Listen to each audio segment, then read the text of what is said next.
Bismillahirrahmanirrahim.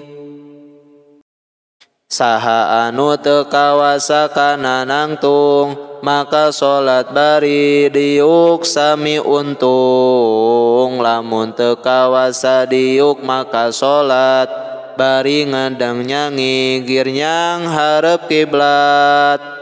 Teu kawasa nyanyi gir nangkarak salat sarta kedah ganjel sareng nunjang kiblat apes keneh, maka salat ku isyarah sareng niat masing lempeng dina manah. Teu kawasa isyarah tuluy jalankeun, rukun salat dina hate dijentrekeun. Teu dihampura jalma tinggal salat, satungtung akalna bener masih inget. Teu kawasa isyarah tuluy jalankeun rukun salat dina hate dijentrekeun. Teu dihampura jalma tinggal salat, satungtung akalna bener masih ingat.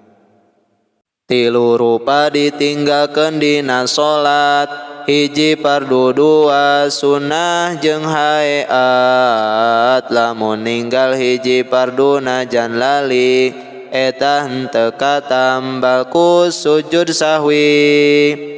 Lamun deukeut keneh wajib balik deui kana fardu, make tambah sujud sahwi. Ari sunnah entong balik sanggeus urang gawe fardu tapi sujud nambal kurang. Ari sunnah haeat henteu kitu kieu, entong sujud entong balik kanu bieu. Saha anu mangmang dina rakaatna kudu nyokot bilangan pangsa eutikna.